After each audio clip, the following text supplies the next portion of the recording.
এবার চলে যাচ্ছে। আজ কেমন ভালো যাচ্ছে গো, গোবিন্দ আমার যাচ্ছে মনোরথে। তাই বলছে ও ভাবিনি মনোরথে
মনে মনে চিন্তা করছে এবার আমাকে রাধারানীর মনোবাসনাটা, যমুনার মনোবাসনাটা পূর্ণ করতে হবে।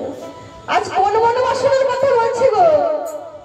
না, আমার গোবিন্দ যখন কারাগারে জন্মগ্রহণ করেছিল, পিতা বসুদেব যখন মাথায় করে যমুনা পার হয়েছিল,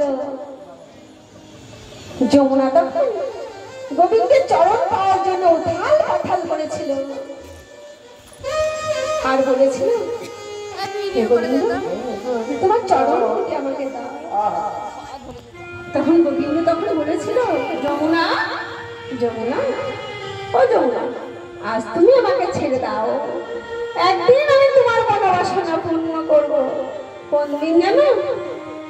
ওরাই যাবে মথুরাতে, দধির উপসর আমাকে যাবে মথুরাতে, দধির উপসর আমাকে যাবে মথুরাতে, দধির উপসর আমাকে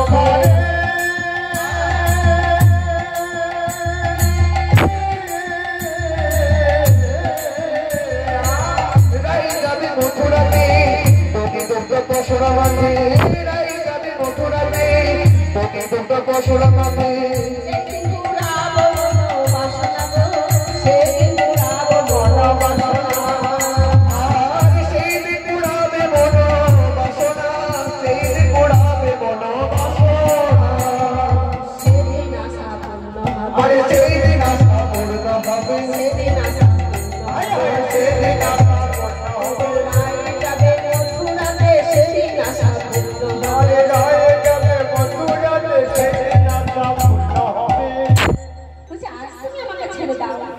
আমরা যুগলে তোমার মনোবাসনা পূর্ণ করবো। গোবিন্দ আমার মনে মনে চিন্তা করছে, আমি যে যমুনার মনোবাসনা পূর্ণ করব, তাহলে রাধারানীকে তো আনতে হবে। রাধারানীকে কিভাবে আনবো? গোবিন্দ আমার অধরে মুরলী সংযোগ করে বাজালেন। গোবিন্দ আমার বাঁশি বাজাচ্ছে, রাধারানী তখন কি করছেন? ভোর দুপুর বেলায় জটিলা রন্ধন ছাড়াই ব্যস্ত। রাধারানী আমার বলছে, ওরে বাঁশি, তুই কি সময় অসময় কিছুই জানিস না? তোর তো গোবিন্দ আধরে বাজবি হলো, কিন্তু ওরে বাঁশি, তুই তো জানিস আমি কেমন ঘরে বাস করি, বিবাদিনীর ঘরে বাস করি, যেখানে কৃষ্ণ বলে আনার তো দূরের কথা, আমি কালো জুলে নতুন বাঁধতে পাই না,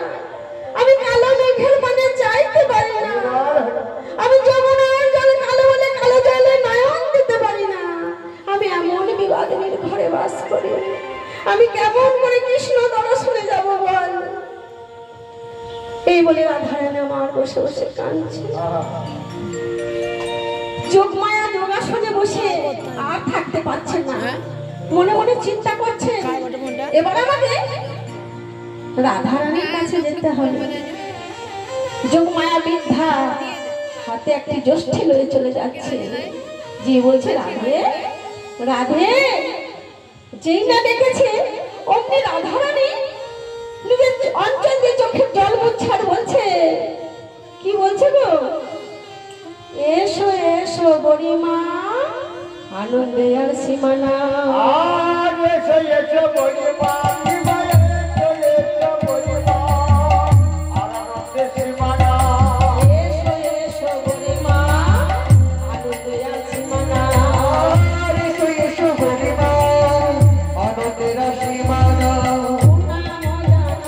তব চরণে